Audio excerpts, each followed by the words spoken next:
Ashes of Creation is finally coming to Steam Early Access, and if you know how to approach the early game, you can save yourself a ton of time, a ton of frustration, and actually enjoy what this PvX sandbox MMO is trying to do on Steam.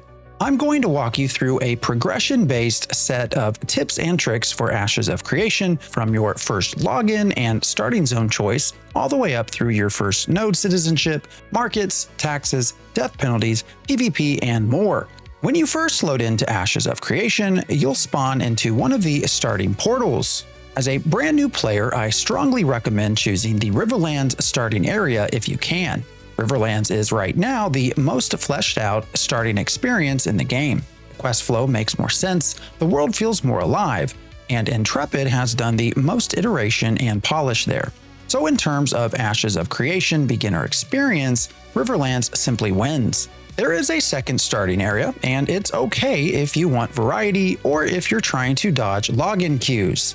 If you log in and see a brutal Riverlands queue, you can swap to the other starting area for a faster entry into the world, but understand that it's still more bare bones. Once you spawn in, do not ignore the nearby quest givers. That very first quest chain is your on-ramp to Ashes of Creation. It will drip feed you experience, starter gear, mount access, gathering tools, and it does a surprisingly decent job of introducing what this game actually is. Just follow the little book icons over NPC heads and work your way through those early lines. As you move through the starter area, you're going to see a bunch of weapons scattered around. Pick up all of them. One of the coolest things about Ashes of Creation is that every archetype can use every weapon. There are no hard weapon restrictions based on your class. Some weapon types obviously synergize better with certain classes because of their weapon skill trees, but you're not locked out. You can absolutely be a cleric swinging a massive two-handed sword, and in earlier Alpha 2 builds, that was actually a really strong combo. So pick up all the weapons, open your weapon skill trees, and actually experiment. Try different weapon types with your class kit. See what feels fun and what fits your identity. You're not trying to min-max a meta build on day one. You're trying to learn how Ashes combat actually feels. Right outside those starting areas, you'll see packs of low-level mobs. Your early quest chain will usually ask you to kill a few of them, but I recommend hanging out there a little longer than the quest strictly requires. Leveling from 1 to 10 has been sped up quite a bit, and these low-level mobs are now extremely easy XP. Grind for 15 to 20 minutes, grab a level or two, and you'll smooth out those early difficulty spikes. Those mobs now drop rations as well. Your character begins with some rations, but you will burn through them as you level and start taking more damage. Rations are how you restore health and mana out in the world, and buying them with currency early is just burning money. So use that early goblin grind not just for XP, but also to stockpile rations. Future you who's low on mana in the middle of nowhere will thank you. As you work through these starter quests, you'll eventually unlock your mount. This is not optional. Verra is big. There's no real fast travel right now. You're going to be running long distances, and if you try to do that on foot everywhere, you will hate your life. That early quest line will give you a very basic standard mount, and that's fine. You just need something to ride. If you manage to complete both starting area main quest chains on a single character, you can actually get 2 mounts, which becomes important later because mounts can die. When your mount is killed, there's a 10-minute cooldown before you can resummon it. If you only have one mount, that's 10 minutes hoofing it. If you picked up a second mount, you can simply summon the other one and keep going. It's not mandatory to run both starter zones, but if you're adventurous and you like having backups, double mount access is a real quality of life upgrade in a game with no fast travel. Those early quest chains will also hand you your basic gathering tools. Don't ignore them. In Ashes of Creation, gathering, processing, and crafting are legit ways to level. You absolutely can just grind mobs, but if you're an MMO player who likes to mix combat with gathering runs, processing trips, and a bit of crafting, you'll want those tools as soon as possible.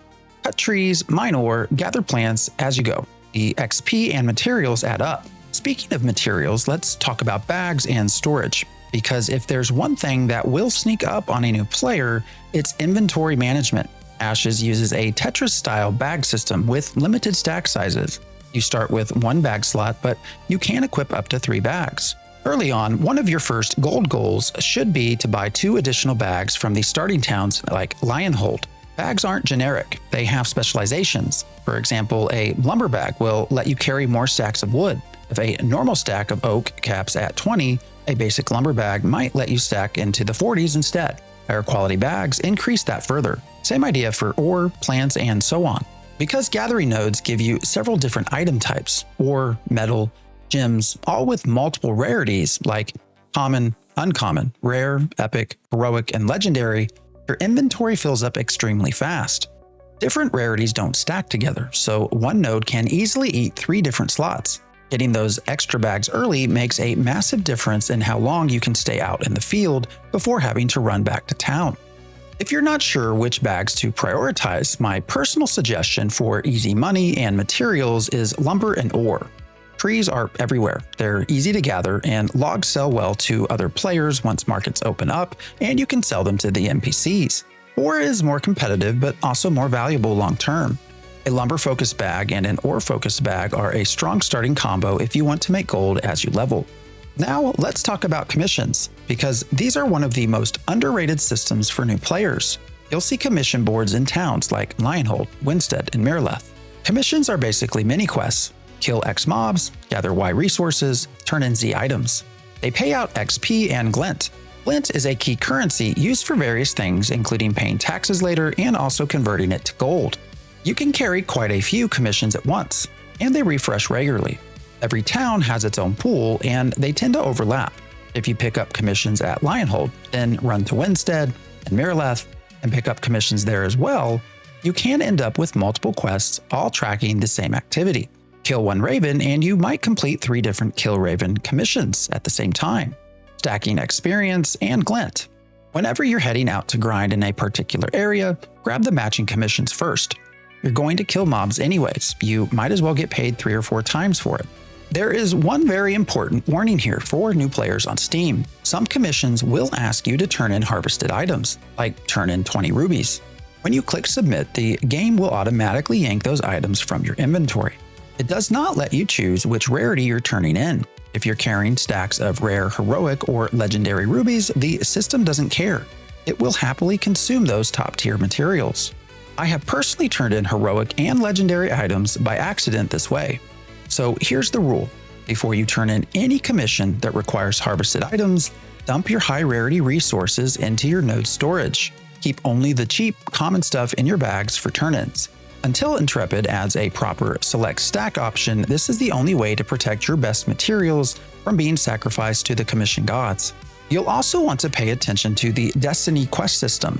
Think of the Destiny system as an achievement-style progression track that quietly nudges you into trying all the different systems in Ashes of Creation.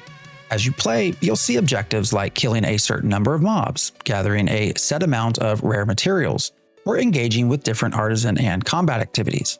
Completing these Destiny milestones awards you experience, glint, and useful items. So you're not just checking boxes, you're getting paid to learn how the game works. In the early game especially, Destiny is a fantastic way to both deepen your understanding of Ashes and keep a steady stream of rewards flowing in while you explore Verra.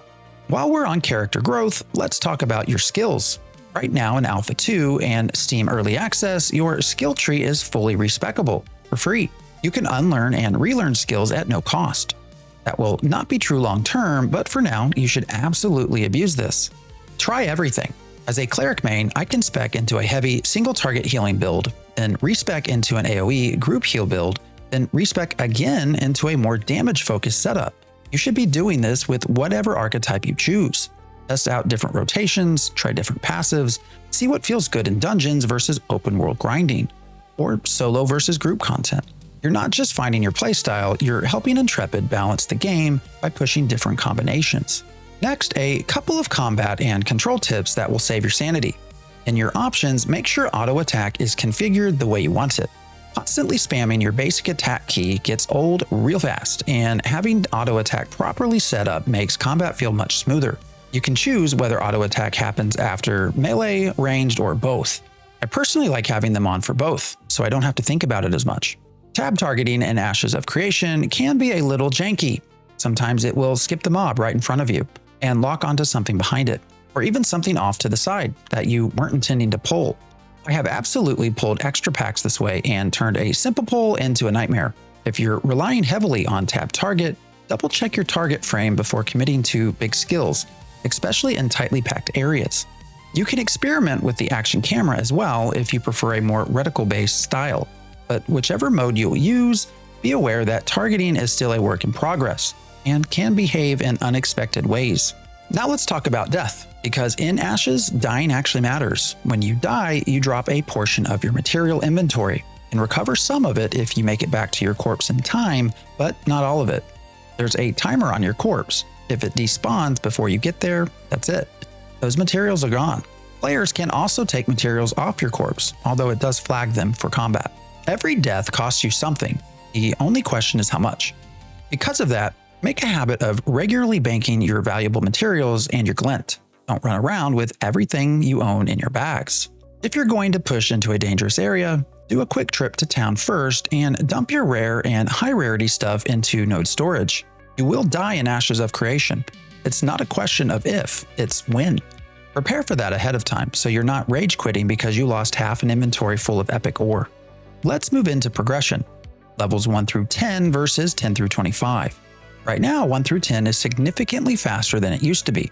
You can solo essentially all of that content at a decent pace, especially if you're stacking commissions alongside your quests and doing some gathering, along with doing some Destiny achievements.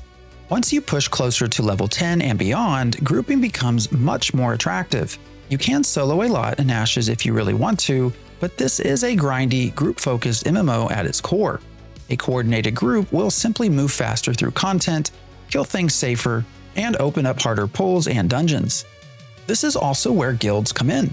Ashes of Creation is extremely social. There's a lot of grind in both combat and artisan systems, and having a guild that can share resources, coordinate commissions, and help with crafting benches makes a huge difference. Gathering you can do mostly solo, but processing and crafting quickly become resource and infrastructure dependent. If you're serious about artisanship, join a guild that actually cares about that side of the game. Now, the big milestone, level 10. At level 10, two major systems unlock for you: Citizenship and the markets.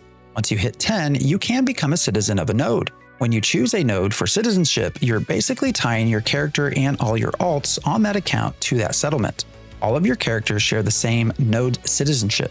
You cannot make one alt a citizen of Winstead and another a citizen of Mirleth. Why does citizenship matter? First, storage. Each node has its own separate storage. And as a citizen, you get an extra storage tab for that node. Think of it as an extra bank page, which is huge when the game is constantly drowning you in resources of 5 different rarities. You can see what you've stored in each node from other nodes, but you can only physically access that specific storage when you're actually in that settlement. So at some point, you'll want to decide where your main base of operations will be, usually based on the workbenches and buildings that node has chosen to build as it levels up. Second, the market. Markets in Ashes are regional. Where you're a citizen doesn't lock you to that market, but being level 10 is what unlocks your ability to sell on markets at all. The market will be your main way of converting materials and crafted goods into real money. So hitting 10 and starting to list items is a big step. Citizenship also plugs you into the political game. Once you're a citizen, you can vote for mayor of that node. And if you're feeling ambitious, you can even run for mayor yourself. The mayor controls taxes and building choices, which ripple out into crafting, processing, and the kinds of players that nodes attract. It's a whole separate endgame of its own. But citizenship comes with taxes. Taxes are paid with glint. The higher the node stage when you join it, the more you're going to pay. If you become a citizen earlier in that node's life cycle, while it's still small, you generally pay less in the long run compared to someone who waits until the node is already a big city. Taxes can get expensive, so one of the smartest new player moves is to hit level 10 and pick a node that isn't already maxed out. Lock it in earlier and grow with it. Another thing to remember, you can renounce your citizenship and move to another node, but there's a cooldown. You can't just hop nodes every day chasing the flavor of the week tax rate or guild war. Your choice matters, even in early access. Speaking of wars, one more warning about citizenship. If your node is declared on in a node war, you are automatically part of that conflict just by being a citizen. If Miraleth declares war on Winstead and you're a Winstead citizen, citizens of Miraleth can kill you during that war period, even if you're just trying to craft or shop and mind your own business. That has caused problems for pure crafters and PvE-focused players who suddenly couldn't safely leave the city without getting ganked. So when you pick a node, understand that you're not just choosing storage and taxes, you're choosing who you go to war with. Finally, let's talk about open world PvP and corruption, because this will absolutely affect your Ashes of Creation experience. Corruption is the system designed to discourage pure griefing and player killing. If another player kills you and you never fight back, meaning you don't flag up, there are heavier corruption penalties on them. They can go corrupt and risk dropping gear and materials when they die. On the flip side, if someone attacks you and you choose to flag up and fight back, your own death penalties are reduced compared to if you had just stayed non-combatant and got killed. The system is trying to encourage you to actually defend yourself instead of lying down and accepting the hit. So if you're being attacked and you think you have a chance, it is often better to flag, fight, and maybe die with reduced penalties than to refuse to fight and eat the full non-combatant death penalty. Between PvP, node wars, death drops, taxes, and the sheer amount of stuff you're carrying, Ashes of Creation is not a theme park MMO where you can turn your brain off and autopilot. It's more old school, more punishing, and more systems driven. But if you go in with your eyes open, picking the better starting zone, grabbing all the free weapons, grinding low-level mobs for rations, buying extra bags early, abusing free skill respecs, stacking commissions, banking your valuables, joining a guild, and hitting level 10 with a plan for citizenship, you'll have a dramatically smoother experience in Ashes of Creation. If this helped you, let me know what archetype you're planning to play in the comments, and let me know what server you're on. Maybe we can join up. Don't forget to like the video and subscribe for more MMO content. I'll see you in Verra.